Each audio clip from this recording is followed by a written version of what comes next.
اللهم صل على سيدنا محمد يا رب صل وسلم دائما أبدا على حبيبي.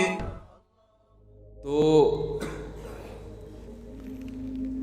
پورے اسلام کا خلاصہ اللہ نے ایک دو جملوں میں بیان کر دیا. فرمایا فَأَمَّا مَنْ طَغَى وَآثَرَ الْحَيَاةَ الدُّنْيَا فَإِنَّ الْجَحِيمَ هِيَ الْمَأْوَى. دیکھو بھائی، ہم مسلمان کیوں ہیں؟ کیوں اسلام کی طرف اپنے آپ کو منسوب کرتے ہیں؟ کیوں ہم یہ کہتے ہیں لوگوں سے کہ ہم کیا ہیں؟ مسلم. اس کی وجہ کیا ہے؟ اگر اس کی وجہ یہ ہے کہ ہم مسلم گھر میں پیدا ہوئے، ایسے والدین کے گھر میں پیدا ہوئے کہ جو مسلم تھے، اور اس وجہ سے ہم اپنے آپ کو کہتے ہیں کہ ہم مسلم ہیں، یہ وجہ ہے، تو پھر بھائی ہندو اگر اپنے آپ کو ہندو کہے، عیسائی اپنے آپ کو عیسائی کہے، اس کا بھی حق ہے. کیا خیال ہے؟ وہ کس گھر میں پیدا ہوا؟ ہندوؤں کے گھر میں.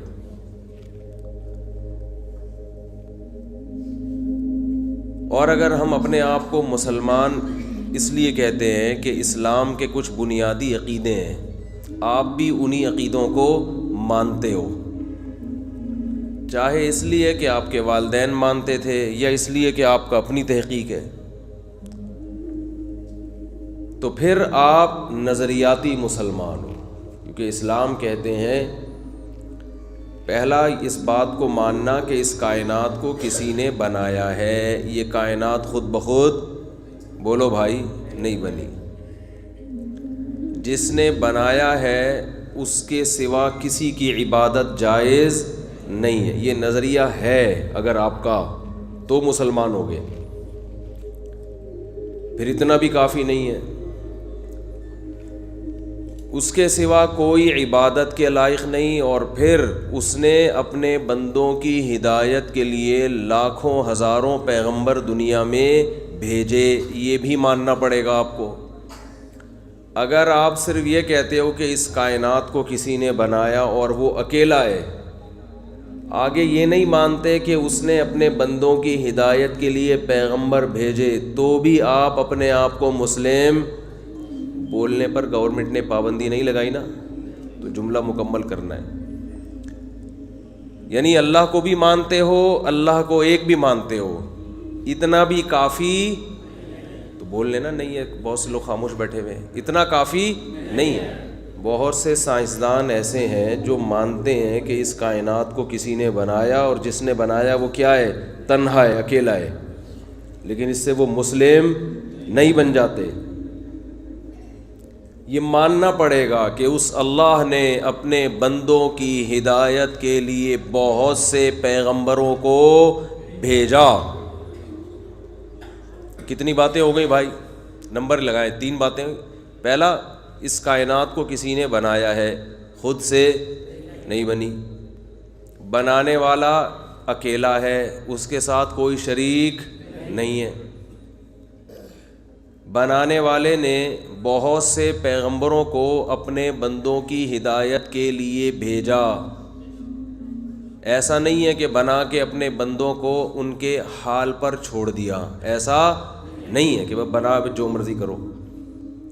چوتھی بات، اس اللہ نے جن پیغمبروں کو بھیجا ان میں بعض پیغمبروں کو کتابیں بھی دیں. وہ کتاب اللہ کا کلام تھی، اس میں اللہ نے خود اپنے بندوں سے براہ راست بات کی ہے. یہ کتنے عقیدے ہو گئے؟ 4.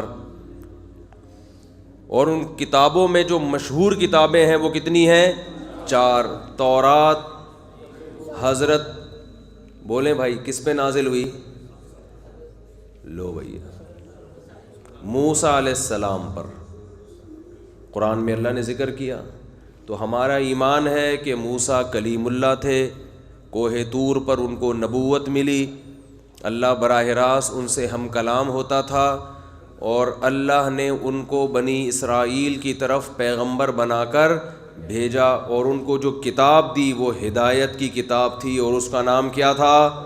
تورات۔ زبور اللہ نے کس کو عطا فرمائی؟ داؤد علیہ السلام کو، یہ بھی بنی اسرائیل کے پیغمبر۔ انجیل اللہ نے کس کو عطا فرمائی؟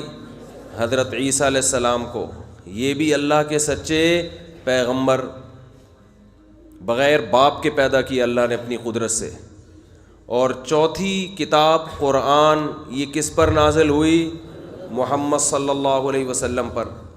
تو یہ کون سا عقیدہ ہو گیا؟ نمبر 4۔ کائنات خود سے نہیں بنی، اللہ نے بنایا، وہ اکیلا ہے، یہ دوسرا عقیدہ۔ تیسرا، اس نے پیغمبر بھیجے۔ چوتھا، اس نے آسمانی کتابیں بھیجیں۔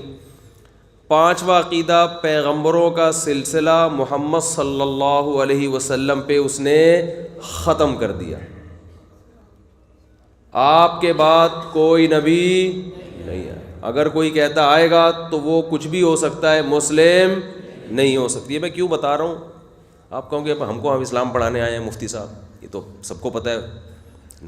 مسئلہ یہ ہے کہ نہیں پتہ، مسئلہ یہ ہے کہ آج مسلم کی ڈیفینیشن یہ ہے کہ شناختی کارڈ میں جس کا نام کیا لکھا ہوا ہو؟ مسلم۔ مذہب کے خانے میں کیا لکھا ہو؟ مسلم، تو اس کو لوگ سمجھتے ہیں مسلمان ہیں، حالانکہ ایسا نہیں ہے بھائی۔ کچھ بنیادی عقیدے ہوں گے تو مسلم کہلاؤ گے۔ شناختی کارڈ، اگر شناختی کارڈ میں اسلام لکھنا سے مسلم بن جاتا تو قیامت کے دن حساب و کتاب کے بجائے شناختی کارڈ دیکھے جاتے لوگوں کے۔ بہت مشکل ہے بات سمجھانا۔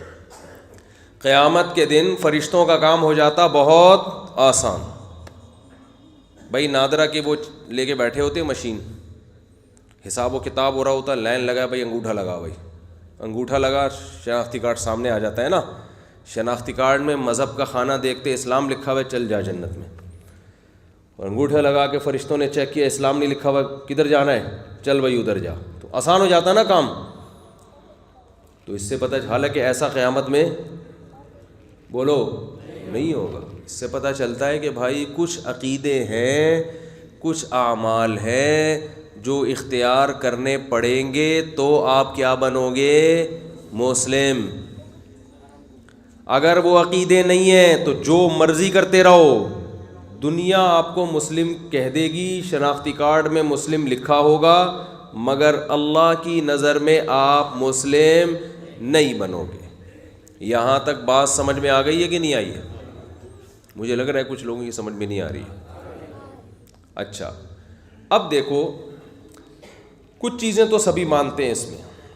اس کائنات کو کسی نے بنایا، یہ تو دنیا کی زیادہ تر آبادی مانتی ہے کہ یہ کائنات خود سے نہیں بنی، یہاں تک تقریباً سوائے چند احمقوں اور بے وقوفوں کے، باقی سب مانتے ہیں بھائی کوئی ہے۔ تبھی ہندو بھی مانتا ہے، عیسائی بھی مانتے ہیں، سکھ بھی مانتے ہیں،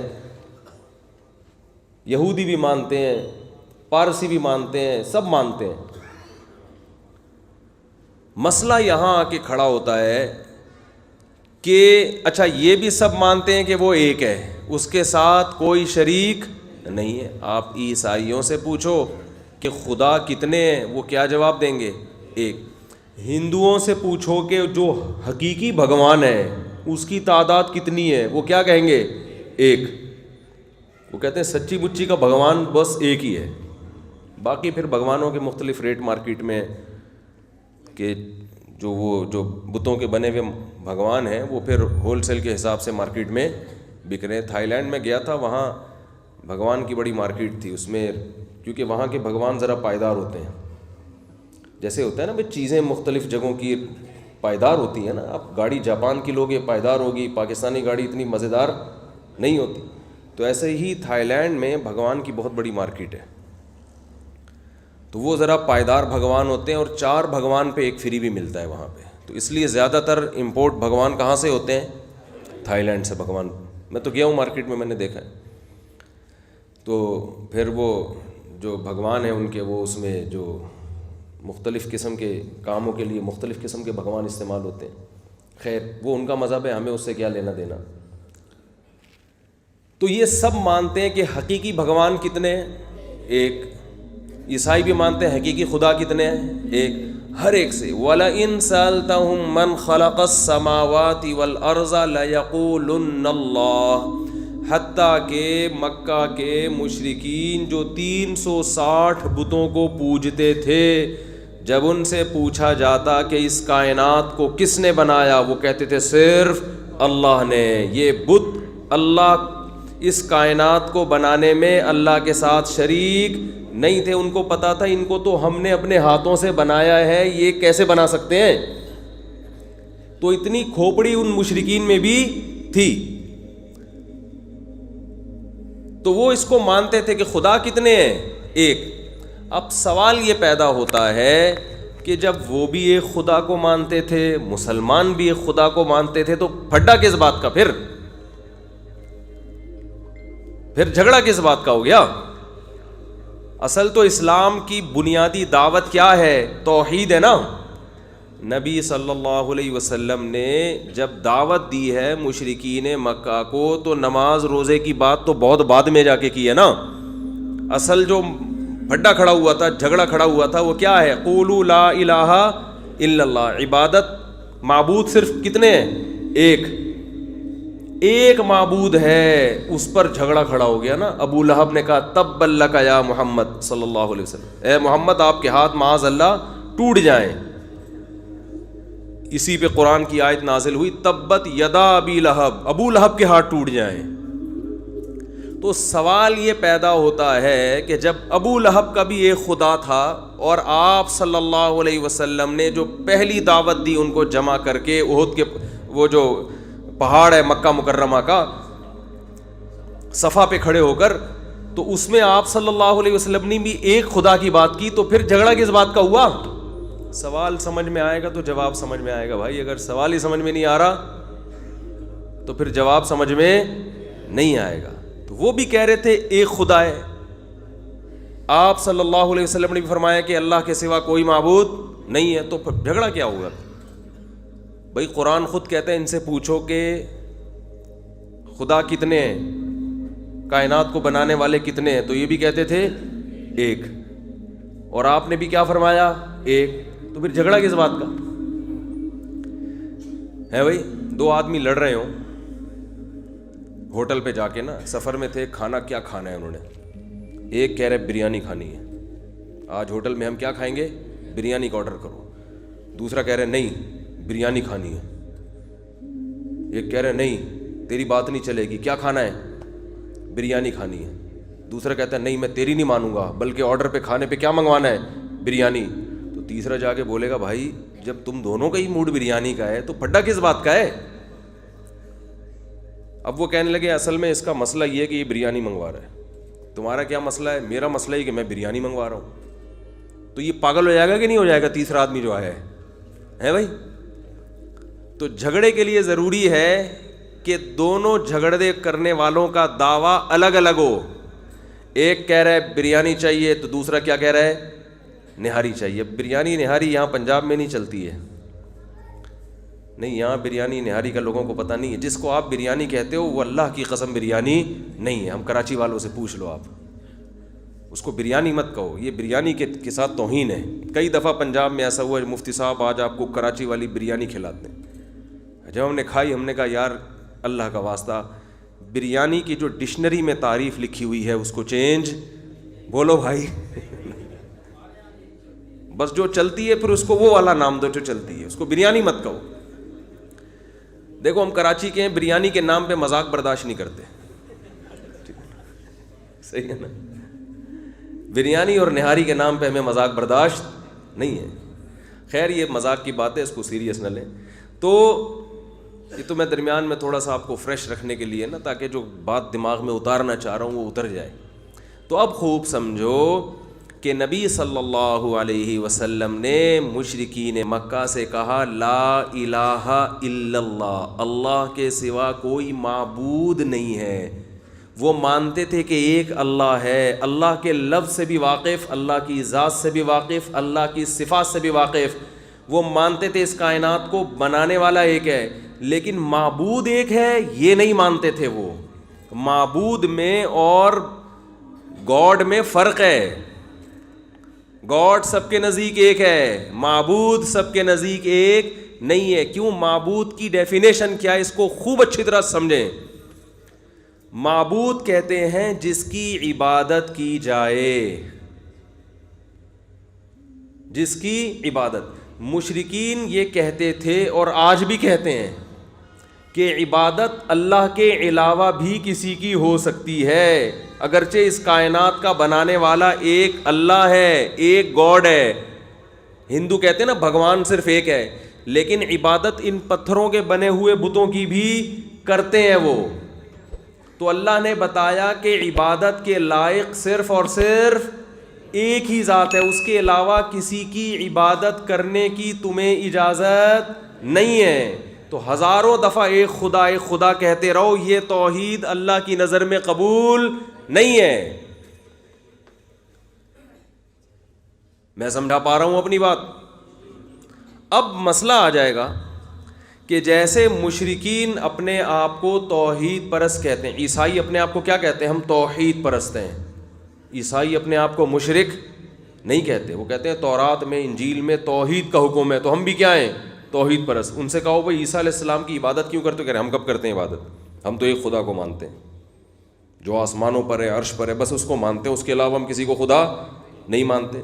او بھائی تو پھر حضرت عیسیٰ کو کیوں دعاؤں میں پکارتے ہو؟ کہ ہم تو دعا کر رہے ہیں, کوئی عبادت تھوڑی کر رہے ہیں. ہم کیا کر رہے ہیں؟ یہ بالکل ایسا ہی ہے جیسے آپ نے بریانی کا نام پلاؤ وہ بریانی کہہ کے کھانا شروع کر دیا ہے بھائی. تو شریعت نام کو نہیں دیکھتی, شریعت کیا دیکھتی ہے؟ حقیقت کو, حقیقت میں ہو کیا رہا ہے. آج کے مشرک نے بھی یہی کام کیا ہے, عبادت کی ڈیفینیشن کو چینج کر دیا, اور جو کام اللہ کا خاصہ تھا وہ پیغمبروں کو دے دیا. جب ان سے کہا جاتا ہے تو یہ تو صرف اللہ کے لیے ہے, کہتے ہیں ہم اللہ کے علاوہ کی عبادت نہیں کر رہے, ہم تو مدد مانگ رہے ہیں غیر اللہ سے. تو غیر اللہ سے مدد مانگنا کہاں سے شرک ہو گیا؟ سمجھ میں آ رہی ہے بات کہ نہیں آ رہی ہے؟ یہ ایسا ہی ہے جیسے ڈاکٹر صاحب نے آپ کو ٹھنڈا پانی پینے سے منع کیا, اب آپ یخ ٹھنڈا برف ڈال کے پانی پی رہے ہو. ڈاکٹر کہہ رہا ہے میں نے تجھے منع کیا تھا ٹھنڈا پانی نہیں پینا, آپ نے کہا یہ ٹھنڈا تھوڑی ہے, یہ تو گرم ہے. ڈاکٹر کہے گا بھائی گرم کہاں سے ہو گیا, یہ اس میں تو برف پڑا ہوا ہے. تو آپ نے کہا جس پانی میں برف ہوتا ہے اس کا ٹیمپریچر 0 کے قریب ہوتا ہے, اسی کو گرم پانی کہتے ہیں اردو میں. ڈاکٹر کہے گا بھائی تم نے ٹھنڈے اور گرم کی ڈیفینیشن کو کیا کر دیا؟ چینج کر دیا. تم جو پانی چولہے پہ ابل رہا ہو اس کو اپنی زبان میں ٹھنڈا کہتے ہو, اور جو پانی جس کا ٹیمپریچر کم ہو اس کو اپنی زبان میں کیا کہتے ہو؟ گرم. تو تم نے لغت کو چینج کر دیا, اس سے حقیقت میں جو ٹھنڈا ہے وہ گرم نہیں بنے گا, اور جو گرم ہے وہ ٹھنڈا نہیں بنے گا, اور جو ٹھنڈے کے نقصانات ہیں وہ حاصل ہوں گے چاہے اس پہ گرم کا لیبل لگا کے پیو. اب ٹھنڈا یخ پانی, اس پہ آپ نے بوتل پہ لکھ دیا گرم پانی اور آپ پی رہے ہو, تو نزلے میں کیا فائدہ ہوگا اس سے؟ ہے بھائی. تو بالکل یہی حال مشرک نے کیا. اس نے کیا کہا؟ اس نے کہا کہ ہم صرف اللہ کی عبادت کرتے ہیں, ہم کلمہ پڑھتے ہیں لا الہ الا اللہ, عبادت کے لائق صرف اور صرف اللہ کی ذات ہے. اب اس سے کہو بھائی پھر اللہ کو پکارو, تو پھر یا رسول اللہ مدد, یا علی مدد, یا حسین مدد, یا غوث آدم مدد, اور پھر قبروں پہ جا کے پیروں سے مدد. یہ کیا ہو رہا ہے؟ اس نے کہا یہ کوئی عبادت تھوڑی ہو رہی ہے. نماز تو ہم صرف اللہ کے سامنے پڑھتے ہیں, ہم تو ان کو پکار رہے ہیں اپنی مشکلات میں. تو مشکل میں کسی کو پکارنا یہ کوئی عبادت تھوڑی ہے. پھر وہ کہتے ہیں دیکھو اگر یہ عبادت ہے تو آپ ہیلپ لائن فون کیوں کرتے ہو؟ پھر جب آپ کو کوئی مشکل آتی ہے تو پولیس کو پکارتے ہو نا. یہ ایگو تو بند کر دو میرے بھائی. تو جب آپ کو کوئی مشکل پیش آتی ہے تو پولیس کو مدد کے لیے اس کا نام ہی ہیلپ لائن, وہ لائن جس سے آپ کو مدد ملے گی. وہ الگ بات ہے نہ ملے وہ پھر پولیس والوں کا مسئلہ ہے, لیکن وہ لائن جس سے مدد ملنی چاہیے. تو کہتے ہیں جب پولیس والوں کو مدد کے لیے پکارا جا سکتا ہے تو اللہ کے نبی کو یا بزرگوں کو, غوث اعظم کو مدد کے لیے کیوں نہیں پکارا جا سکتا؟ فرق کیا ہے اس میں؟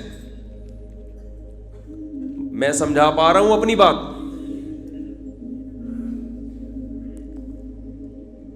تو یاد رکھو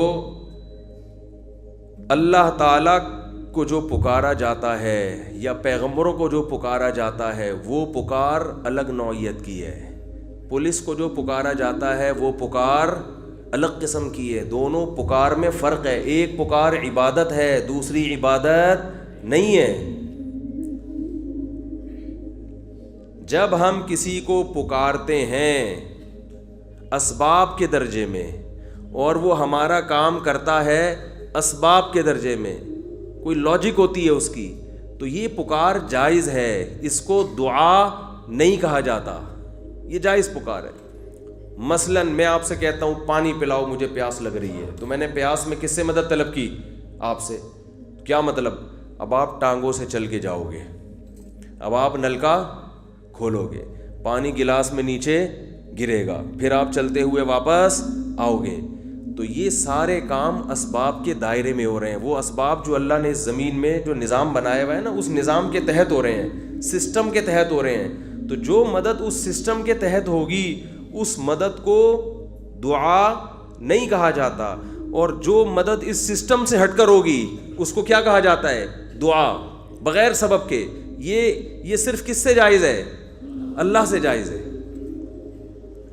قرآن میں اللہ کا ارشاد ہے، سورہ فاتحہ میں بار بار حکم دیا، ایاک نعبد، اے اللہ ہم تیری ہی عبادت کرتے ہیں، و ایاک نستعین، اور صرف تجھ سے مدد طلب کرتے ہیں. تو اگر پولیس سے مدد طلب کرنا اور اللہ سے مدد طلب کرنا ایک ہی جیسا ہوتا، ایک ہی طرح کی مدد ہوتی، تو پھر ہم یوں کیوں کہتے ہیں اللہ صرف تجھ سے مدد طلب کرتے ہیں؟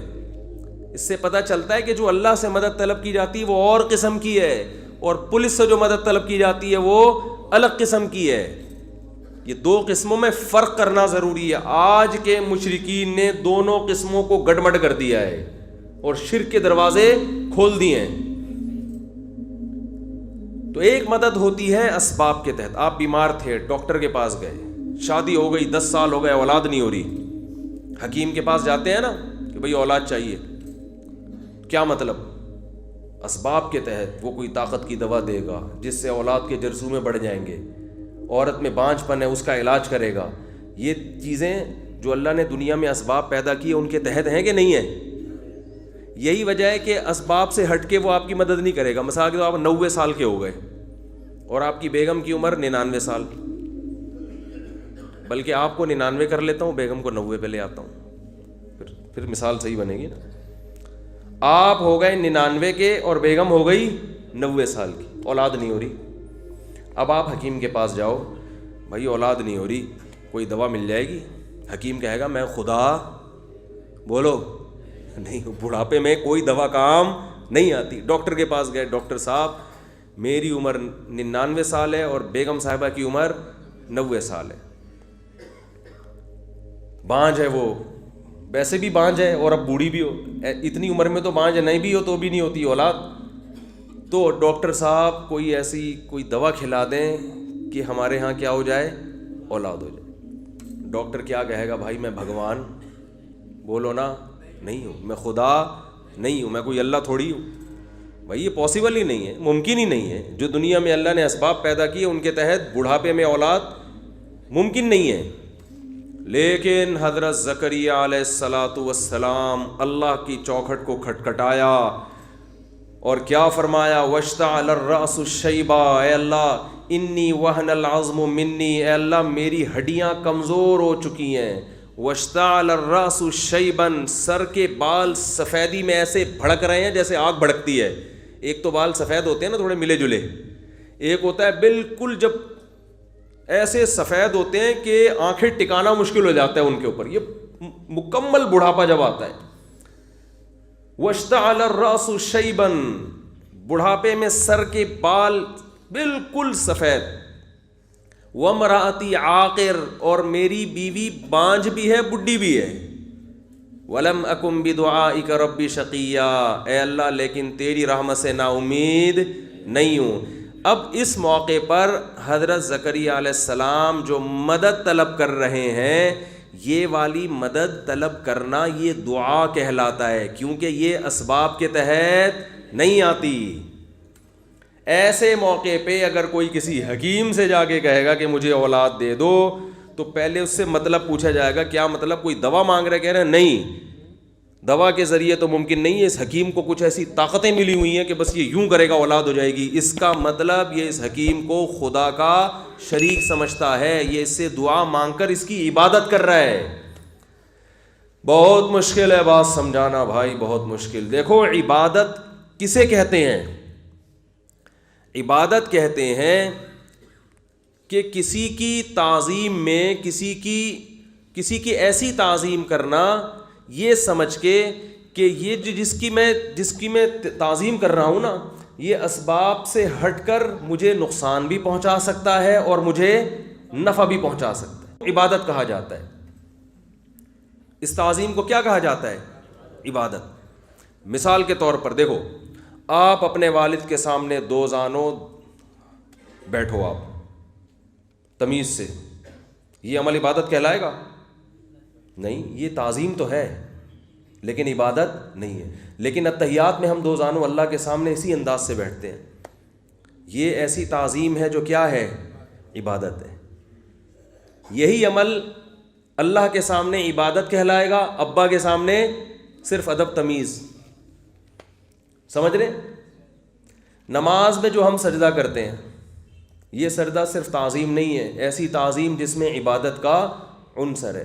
لیکن یہی سجدے کا حکم اللہ نے فرشتوں کو حکم دیا, کس کو کرو؟ آدم کو.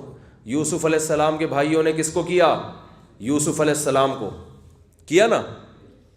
تو وہ سجدہ عبادت نہیں تھا. اگر ہوتا تو اللہ اپنے علاوہ کسی اور کو کرنے کی اجازت نہیں دیتا. دونوں سجدوں میں فرق کیا ہے بھائی عمل تو بالکل ایک جیسا ہے, فرق کیا ہے؟ اصل میں جب ہم اللہ کے سامنے سر جھکاتے ہیں تو یہ سوچ کے جھکاتے ہیں کہ ہم اس کی تعظیم کر رہے ہیں جو ہمیں فائدہ اور نقصان پہنچانے میں کسی سبب کا محتاج نہیں ہے. جب فرشتوں نے آدم کو سجدہ کیا تو ان کے ذہن میں یہ تصور نہیں تھا, یہ محض ایک رسپیکٹ تھی, عزت تھی جو کسی کو دی جاتی ہے. تو عبادت میں بیس یہاں سے شروع ہوتی ہے کہ جس کی تعظیم کی جا رہی ہے اگر اس کے بارے میں یہ تصور ہے کہ یہ مجھے نفع اور نقصان پہنچا سکتا ہے, نفع نقصان پہنچانے میں کسی سبب کا محتاج نہیں ہے, تو بس آپ نے اس کو معبود بنا لیا. مشرکین مکہ 360 بتوں کے بارے میں یہ سمجھتے تھے کہ یہ ہمیں نفع اور نقصان پہنچا سکتے ہیں اسباب سے ہٹ کے بھی.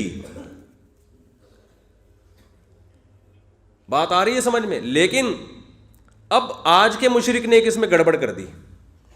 جب آج کے مشرک سے کہا جاتا ہے تم ان لوگوں کو کیوں پکارتے ہو, تم یہ سمجھتے ہو کہ یہ وہاں بیٹھے بیٹھے ہماری مدد کر دیں گے جہاں پر ہے یہ, اور مدد میں کسی سبب کے محتاج نہیں ہے, تو تم نے تو ان کو اللہ بنا لیا. کہتے نہیں, اللہ نہیں بنایا ہم نے, بلکہ ہم یہ کہتے ہیں کہ اللہ جب مدد کرتا ہے تو خود سے کرتا ہے, اور یہ بزرگ جب ہماری مدد کریں گے تو اللہ کے دیے ہوئے اختیارات کی وجہ سے کریں گے. یہ اللہ نے ان کو کیا دے دیے ہیں؟ اختیارات. میں سمجھا پا رہا ہوں اپنی بات؟ تو یہ بھی بات کو کیا کیا ہے؟ گھمایا ہے. اس لیے کہ مشرکین مکہ جو شرک کیا کرتے تھے اس شرک میں یہ نہیں تھا کہ یہ بت خود سے کرتے ہیں, ان کا یہ خیال تھا کہ یہ بزرگوں کی بنائی ہوئی مورتیاں ہیں, اللہ نے خوش ہو کر ان مورتیوں کو اختیارات دے دیے ہیں, لہذا اب یہ اللہ کے حکم سے کرتے ہیں جو کچھ ہماری مدد کر رہے ہیں, اللہ نے ان کو اختیارات دے دیے ہیں. تو قرآن پورا اسی پہ نازل ہوا کہ اللہ نے اپنے اختیارات میں کسی کو اپنے ساتھ شریک نہیں کیا, کسی کو نہیں دی اختیارات. مشرکین یہ ہرگز نہیں کہتے تھے کہ یہ خود سے خود مختار ہیں, نا نا نا نا, وہ جانتے تھے ان کو تو ہم نے بنایا اپنے ہاتھوں سے, خود مختار کہاں سے ہو گئے. جس شرک کی نفی کے لیے قرآن نازل ہوا ہے آج وہ شرک ہول سیل کے حساب سے ہو رہا ہے, ہول سیل کے حساب سے ہو رہا ہے. کہتے ہیں عطائی اختیارات ہیں, اللہ کے پاس ذاتی ہیں اور بزرگوں کے پاس عطائی ہیں. تو اللہ نے کہا نہ, کوئی عطائی بتائی کسی کے پاس نہیں, سب کچھ کس کے پاس ہے؟ میرے پاس. کیوں؟ وجہ اس کی یہ ہے کہ دیکھو حکومت جب اپنے اختیارات تقسیم کرتی ہے تو اپنے پاس بھی رکھتی ہے اور اپنے وزیروں کو بھی کچھ اختیارات دے دیتی ہے. مثال کے طور پر اصل اختیار تو حکومت کے پاس ہے کہ کس علاقے کو کتنا پانی دینا ہے، لیکن حکومت نے وزیر بنائے ہوئے ہیں نا، بجلی کے وزیر وابڈا والے ہوتے ہیں نا، یہاں وابڈا ہوتا ہے نا، تو جب بجلی کا مسئلہ ہوتا ہے ڈائریکٹ وزیر اعظم کا دروازہ آپ نہیں کھٹکھٹاتے، آپ جاؤ گے وابڈا والوں کے باہر کھڑے ہو جاؤ گے، بد دعائیں دو گے، خدا کا واسطہ اس پنکھے کو بھی چلتا ہوا دکھا دو، یہی کہو گے نا آپ۔ وجہ کیا ہے؟ آپ کو پتہ ہے کہ جو وزیر اعظم نے ان کو اختیارات دیے ہوئے ہیں، یہ جب چاہیں بجلی بند کر دیں، جب چاہیں بجلی کھول دیں، یہ اختیارات دیے انہوں نے۔ یہ اللہ سے پوچھنے کے، یہ وزیر اعظم سے پوچھنے کے محتاج نہیں ہے، اگرچہ اصل اختیار وزیر اعظم کے پاس ہے، وہ جب چاہے ان سے اختیارات لے بھی لے، لیکن وزیر نے ان کو مختار بنا دی ہے خوش ہو کے۔ آج کل تو وزارتیں خوش ہو کے ہی ملتی ہیں نا، وزیر سائنس اور ٹیکنالوجی کو دیکھ لو، وزیر سائنس اور ٹیکنالوجی کو دیکھ لو، صاف پتہ چلتا ہے کہ یہ کسی خوشی میں ان کو وزارت ملی ہے، کیونکہ ان کو سائنس اور ٹیکنالوجی کے علاوہ دنیا کا ہر فن آتا ہے۔ جب بھی بات کریں گے تو اس میں ٹیکنیکل لحاظ سے بہت سارے فالٹ ہوتے ہیں اس کے اندر، لہذا ٹیکنالوجی سے دور دور کا بھی تعلق نہیں۔ وزیر تعلیم کو دیکھ لو، ایک وزیر تعلیم ریٹائر ہو گئے، ان کا انٹرویو آ رہا تھا تعلیم کے بارے میں، انہوں نے کہا یار مجھ سے تعلیم کا کیوں پوچھ رہے ہو؟ انہوں نے کہا آپ وزیر تعلیم تھے بھائی۔ اس نے کہا جب تھا اس وقت نہیں پتا تھا، اب تو ریٹائر ہو گئے ہم۔ جب وزیر تعلیم تھے اس وقت ہمیں تعلیم کا نہیں پتا تھا، اب تو ہم پھر بھی کیا ہو گئے؟ ریٹائر ہو گئے۔ تو یہ خوش ہو گئی تو اختیارات دیے ہیں۔ تو اللہ نے قرآن میں اس کی نفی کی، لم یکن لہ ولی من الذل۔ دیکھو حکومت جب اختیارات دیتی ہے کسی کو تو اس لیے دیتی ہے کہ حکومت اکیلی سارے کام نہیں کر سکتی، ورنہ وزیر اعظم ہاؤس کے باہر رش لگ جائے گا، وزارت صحت کا بھی رش، جس کو صحت کا مسئلہ ہوگا وہ بھی اسلام آباد میں بیٹھا ہوا ہوگا، جس کا پانی کا نل کا کھلوانا ہے وہ بھی کہاں بیٹھا ہوا ہوگا۔ تو ایک وزیر اتنے سارے کام کہاں سے، جو اس کے تو جو کام کر سکتا ہے وہ نہیں کر رہا ہوتا آج کل، تو اتنے سارے کام کہاں سے کرے گا وہ، ہے بھائی؟ تو اتنے سارے کام اکیلا انسان کر نہیں سکتا، اس لیے اس کو اپنے اختیارات بانٹنے پڑتے ہیں۔ تو اللہ فرماتے ہیں کہ میں تمہارے دنیا کے بادشاہوں کی طرح نہیں ہوں، ایک ہی وقت میں اربوں کھربوں لوگوں کی فریاد سنتا ہوں، ہر ایک کی فریاد سمجھتا ہوں اور ہر ایک کی بگڑی بنا سکتا ہوں، لہذا مجھے اپنے اختیارات میں کسی پیغمبر کو، کسی فرشتے کو، کسی ولی کو، کسی بزرگ کو شریک کرنے کی ضرورت نہیں ہے، مجھے ضرورت ہی نہیں ہے۔ انتم الفقراء الی اللہ، اے لوگو تم سب کے سب اللہ کے در کے فقیر ہو، واللہ هو الغنی الحمید، اکیلا اللہ ہے جس کو کسی کی ضرورت نہیں ہے، سب محتاج ہو۔ تو یاد رکھو یہ اسلام کا بنیادی عقیدہ ہے کہ عبادت کے لائق بولو صرف اللہ ہے، اور اللہ کے سوا کسی کو پکارنا جائز نہیں ہے، صرف اللہ کو۔ کیا ہوا؟ تو بھئی اذان تو ان کا ہیڈک ہے نا، وہ آپ کا ہیڈک تھوڑی ہے۔ اذان ہونے والی ہے کیا؟ تو 10 منٹ میں بیان ختم کروں؟ اچھا، میں سمجھا کہ 5 منٹ میں رہ گئے، کیا مسئلہ ہے پتہ نہیں۔ تو یہ اختیارات اللہ نے کسی کو بولو بھائی نہیں دیے۔ بعض لوگ کہتے ہیں اس پر، شرک پر جتنے اعتراضات ہوتے ہیں نا توحید پر، میں سارے اعتراضات اٹھا کے اس کا جواب دوں گا آپ کو، کہ بعض لوگ یہ کہتے ہیں کہ اگر اللہ تعالیٰ نے پیغمبروں کو اختیار نہیں دیے تو قرآن میں آتا ہے کہ جبریل علیہ السلام نے حضرت مریم کو بیٹا ہبہ کیا، بارشیں اللہ کس کے ذریعے برسواتا ہے؟ فرشتوں کے ذریعے، ہے نا؟ فرشتے یہ کام بھی کرتے ہیں، فرشتے یہ کام بھی کرتے ہیں، یہ بھی کرتے ہیں۔ تو جب اتنے سارے کام فرشتوں کو اللہ نے اختیارات دیے ہوئے ہیں تو پیغمبروں کا مقام تو فرشتوں سے بڑھ کر ہے بھائی، کیا خیال ہے بھائی؟ تو یہ آپ خوب اچھی طرح سمجھ لیں کہ کسی سے کام لینا الگ بات ہے، کسی کو کسی کام کا اختیار دے دینا الگ بات ہے۔ اس کی مثال ایسے ہے جیسے آپ قلم سے جب تحریر لکھتے ہیں تو قلم سے کام تو لیتے ہیں لیکن لکھنے کا اختیارات قلم کے پاس بولو بھائی نہیں ہوتے۔ آپ نے کسی سے خط لکھوانا ہے، پہلے زمانے میں لوگ خط لکھوایا کرتے تھے نا، کیونکہ اتنے آداب آتے نہیں تھے، نور چشمی اور پتہ نہیں کیا کیا اس میں لکھا ہوتا تھا نا. تو لوگ کاتب کے پاس جاتے تھے, بھائی اپنے بیٹے کو خط لکھ رہا ہوں, اپنے ابا کو خط لکھ رہا ہوں, ذرا لکھ. تو کاتب سے کہتے تھے نا بسم اللہ لکھ, اب یہ لکھ, خداوند کریم سے خیریت مطلوب, خیریت مقصود کے بعد عرض ہے کہ خداوند کریم سے امید ہے کہ آپ کی خیریت سے ہوں گے, بعد از خیریت جناب کی خدمت میں عرض ہے کہ, وہ جو بھی القابات لگوا دے. تو آپ کس سے کہتے ہو؟ قلم سے کہتے تھے کہ بھائی تو لکھ, کیونکہ لکھتا کون ہے اصل میں؟ تو قلم لکھتا ہے. آپ کس سے کہو گے؟ کاتب سے. حالانکہ کاتب خود نہیں لکھ رہا, قلم سے کام لے رہا ہے, لیکن آپ کو پتہ ہے کہ قلم اس کے ہاتھ میں مجبور ہے, ایک نقطہ بھی اپنی مرضی سے نہیں لگا سکتا, جدھر کو گھمائے گا ادھر کو گھومے گا. ساری زندگی چیختے رہو گے نا قلم کو کہ لکھ, قلم کہے گا بھائی جب تک کوئی کاتب اٹھا کے مجھے گھمائے گا نہیں, میرے اندر لکھنے کی طاقت نہیں ہے. اسی وجہ سے کاتب سے لکھوایا جاتا ہے, مدد کاتب سے طلب کی جاتی ہے, قلم سے نہیں کی جاتی, اس کو نہیں پکارا جاتا.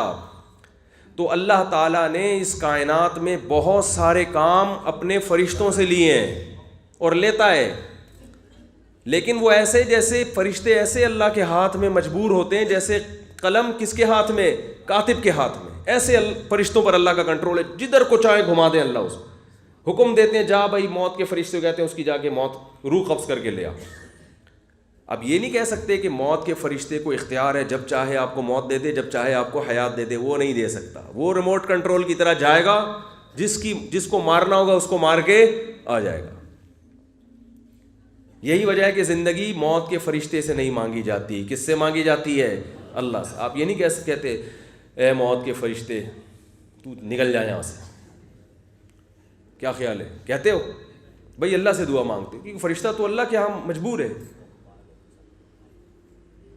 جبکہ مشرک کا یہ عقیدہ ہے کہ اللہ پیغمبروں سے جو کام لیتے ہیں تو کیا مطلب اللہ نے خوش ہو کے پیغمبروں کو بھی اختیارات دے دیے ہیں, اختیار دے دیے, پیغمبر جو چاہے کرتے رہیں. تو اللہ فرماتے ہیں ایسا کوئی اختیار میں نے کسی کو نہیں دیا. اس پر ایک اور اشکال ہوتا ہے کہ قرآن مجید میں آتا ہے کہ جبریل علیہ السلام حضرت مریم کے پاس آئے اور حضرت مریم نہانے کے لیے تنہائی اختیار کیے ہوئے تھیں, تو دیکھ کے گھبرا گئیں کہ یہ کوئی مرد ہے. تو انہوں نے فرمایا کہ نہ میں انسان نہیں ہوں, انما انا رسول ربک, میں تیرے رب کا بھیجا ہوا فرشتہ ہوں.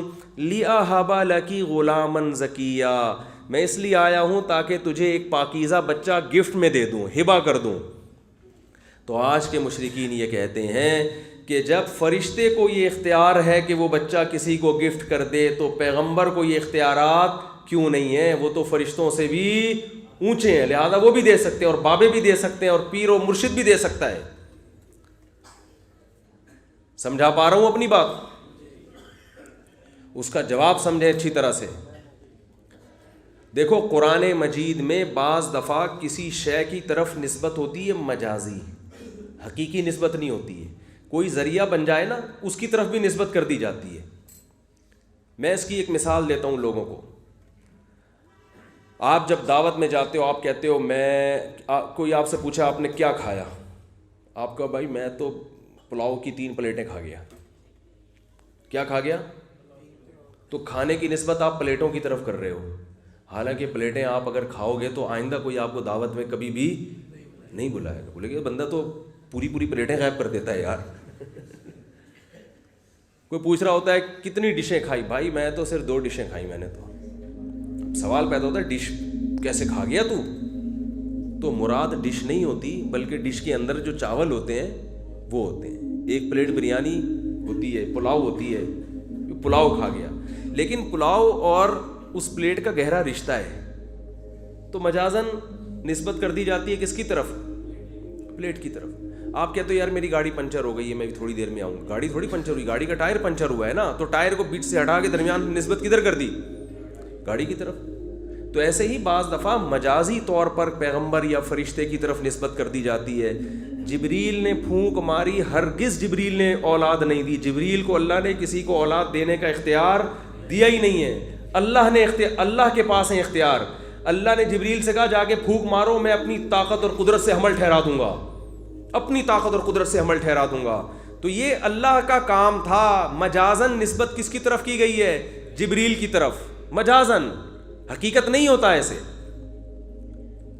بعض مشرکین یہ کہتے ہیں کہ بھائی تم کہتے ہو کہ پیغمبر کو اختیارات نہیں ہے، تو پیغمبر نے تو چاند کے 2 ٹکڑے کیے، یہ اسباب کے تحت آتا ہی ہے. ارے یہاں بیٹھے بیٹھے انگلی کے اشارے سے چاند کے 2 ٹکڑے کرنا کوئی سائنٹیفک لاجک ہو سکتی ہے اس کی؟ بولے نا، نہیں ہو سکتی. تو کہتے ہیں جب پیغمبر زمین پہ بیٹھ کے چاند کے 2 ٹکڑے کر سکتے ہیں تو ہمیں اولاد اور ہماری بگڑی کیوں نہیں بنا سکتے، اولاد کیوں نہیں دے سکتے؟ یہ بھی تو اسباب سے ہٹ کے ہے نا. جب موسیٰ علیہ السلام لاٹھی کو سانپ بنا سکتے ہیں، اژدہا بنا سکتے ہیں، عیسیٰ علیہ السلام مردوں کو زندہ کر سکتے ہیں.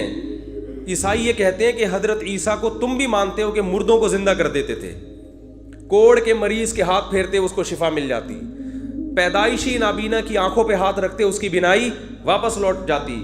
تو جب عیسیٰ ابن مریم اتنے سارے کام کر سکتے تھے حالانکہ اس کی کوئی لاجک نہیں تھی، تو اگر ہم ان کو دعا میں پکاریں گے تو وہ ہمیں اولاد بھی دے سکتے ہیں، وہ ہمارے بیماروں کو شفا بھی دے سکتے ہیں.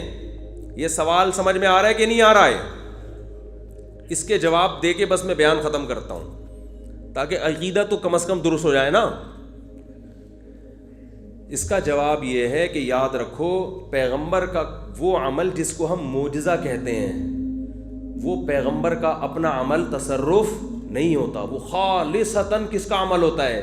اللہ کا. اس میں صرف پیغمبر کا ہاتھ استعمال ہوتا ہے. پیغمبر کو اختیارات نہیں دیے جاتے کہ چاند کے 2 ٹکڑے کر سکتے ہیں آپ جب چاہیں، آپ جب چاہیں لاٹھی کو سانپ بنا سکتے ہیں. ایسا نہیں ہے. اس کی سب سے بڑی دلیل یہ ہے کہ موسیٰ علیہ الصلاۃ والسلام ایسا نہیں تھا کہ جب لاٹھی کو پھینکتے ہیں وہ سانپ بن جاتی ہو. نا نا نا نا نا، موسیٰ علیہ السلام کے پاس یہ اختیارات نہیں تھے. یہی وجہ ہے کہ جب بھی لاٹھی پھینکنے کی باری آئی موسیٰ علیہ السلام نے وہی کا انتظار کیا. اللہ نے فرمایا موسیٰ اس کو زمین پہ ڈال دے، میں اپنی قدرت سے جب چاہوں گا اس کو سانپ بناؤں گا، اپنی قدرت سے جب چاہوں گا پتھر سے 12 چشمے نکال دوں گا، اپنی قدرت سے جب چاہوں گا اس کو سمندر پہ مارو گے سمندر 2 حصوں میں تقسیم ہو جائے گا. اگر حضرت موسیٰ علیہ السلام کو یہ اختیار ہوتا کہ جب چاہے لاٹھی کو سانپ بنا دیں تو اپنی ہی بنی ہوئی لاٹھی کو جب سانپ بنتا دیکھتے تو گھبراہٹ کا شکار نہ ہوتے. آپ سورہ طٰہٰ اٹھا کے دیکھیں، سورہ طٰہٰ میں اللہ نے کوہ طور پہ حضرت موسیٰ علیہ السلام کو بلایا. سورہ طٰہٰ میں وَمَا تِلْكَ بِيَمِينِكَ يَا موسیٰ، اے موسیٰ یہ تیرے دائیں ہاتھ میں کیا ہے؟ قَالَ هِيَ عَصَايَ، حضرت موسیٰ نے فرمایا میری لاٹھی ہے. أَتَوَكَّأُ عَلَيْهَا، پتے ٹیک لگاتا ہوں. وَأَهُشُّ بِهَا عَلَىٰ غَنَمِي، درختوں کے پتے جھاڑتا ہوں بکریوں کے لیے. وَلِيَ فِيهَا مَآرِبُ أُخْرَىٰ، اور بھی بہت سارے کام ہیں. ان میں سانپ بنانے کا کہیں بھی تذکرہ بولو نہیں. یہ سارے کام لاجک کے تحت ہوتے ہیں نا. ٹیک لگاتا ہے انسان، یہ لاجک ہے، سائنٹیفک لاجک ہے اس کی. درختوں سے پتے جھاڑتا ہے انسان، یہ لاجک میں آتی ہے چیزیں. لاٹھی کا سانپ بن جانا کسی لاجک میں نہیں آتا. یہ سائنٹیفک یعنی یہ ممکن ہی نہیں ہے اسباب کی دنیا میں. جادوگروں نے جو کیا نا وہ نظر کو دھوکہ دیا، حقیقت میں نہیں بنایا. اس پہ میں ابھی آتا ہوں. حقیقت میں تھوڑی بنایا. جادوگروں نے جو لاٹھی کو پھینکا سانپ بن گئی، تو قرآن میں یہ کہیں بھی نہیں ہے کہ وہ واقعی سانپ بن گئی. قرآن کہہ رہا ہے یخیل الیہ من سحرہم انہا تسعی، لوگوں کے دماغ کو ایسا مسمرزم کیا ہے کہ لوگوں کو دیکھنے میں لگا، خیال یخیل خیالی دنیا میں لگا کہ یہ لاٹھیاں سانپ ہیں اور ان کی طرف لوٹ رہی ہیں. حقیقت میں نہیں بنی تھی سانپ، دیکھنے میں لگ رہی تھی. لیکن حضرت موسیٰ نے جب لاٹھی زمین پہ ڈالی ہے تو قرآن یہ نہیں کہہ رہا دیکھنے میں ایسا لگا کہ اژدہا بن گیا. نا قرآن کہہ رہا ہے فَإِذَا هِيَ ثُعْبَانٌ مُبِينٌ، اچانک بہت بڑا اژدہا بن گیا. وہ حقیقت میں بن گئی تھی. اور حقیقت میں بنانا یہ صرف کس کا کام ہے؟ اللہ کا.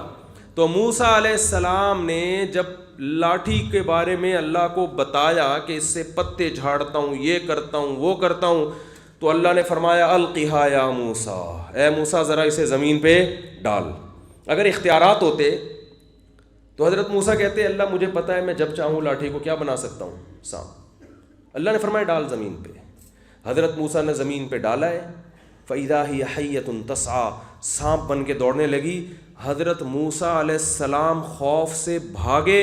وَلَمْ يُعَقِّبْ، قرآن کے الفاظ ہیں پیچھے مڑ کے نہیں دیکھا. اگر لاٹھی کو سانپ اپنے اختیار سے بنا رہے ہیں اور پھر سانپ کو دوبارہ لاٹھی اپنے اختیار سے، تو تو جو چیز اپنے اختیار میں ہوتی ہے اس سے انسان خوف زدہ نہیں ہوتا. خود پریشان ہی ہو کیا رہا ہے. اللہ فرماتے ہیں جب موسیٰ علیہ السلام خوف سے بھاگے ہیں نا, جب اس کو دیکھا تو سانپ ہے,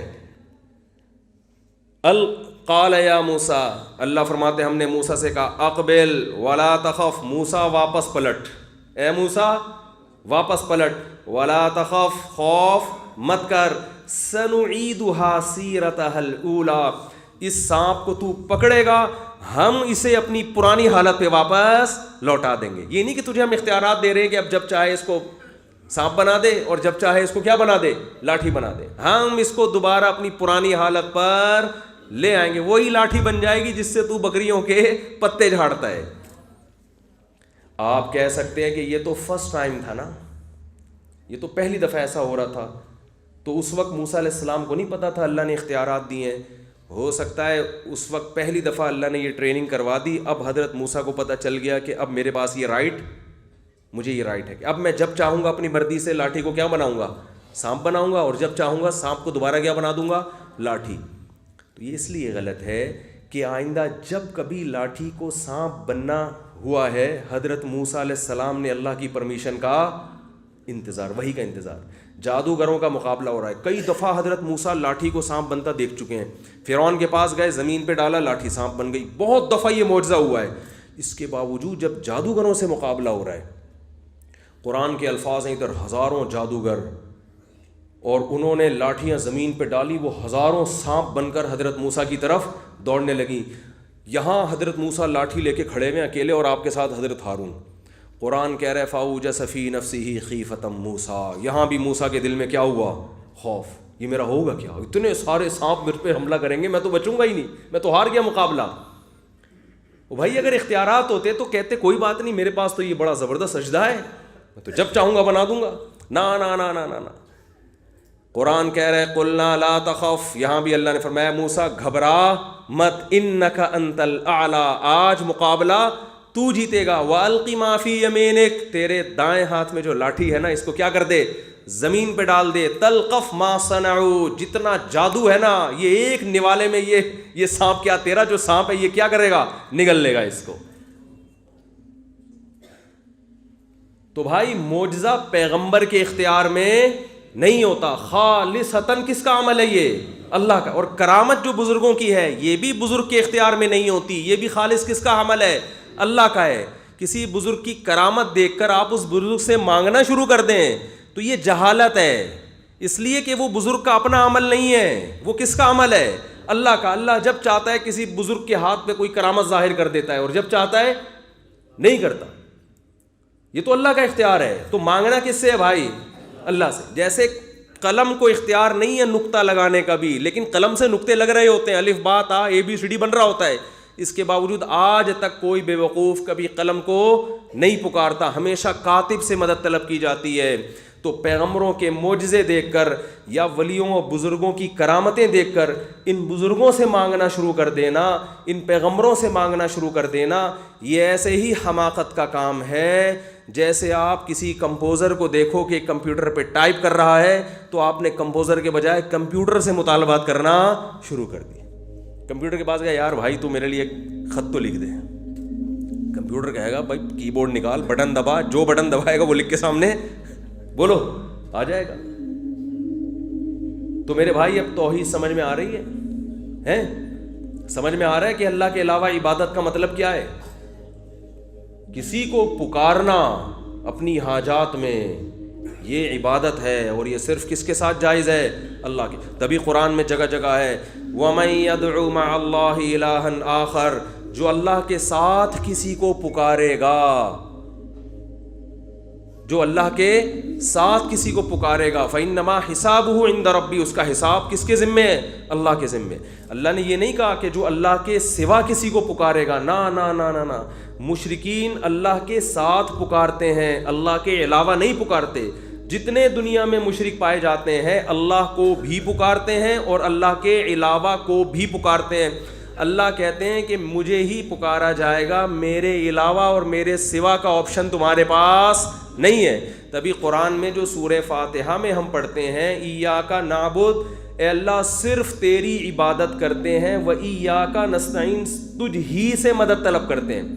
اس آیت کے جتنے ترجمے جس زبان میں بھی آپ دیکھ لیں، انگلش میں بھی، اردو میں بھی، فارسی میں بھی، سرائکی میں بھی، پنجابی میں بھی، سب کا ترجمہ کیا ہے کہ صرف تجھی سے۔ اس کا مطلب نہیں ہم تجھے پکارتے ہیں، تجھ ہی سے مدد طلب کرتے ہیں، تجھ ہی سے، تیرے علاوہ کسی اور سے مدد نہیں طلب کرتے۔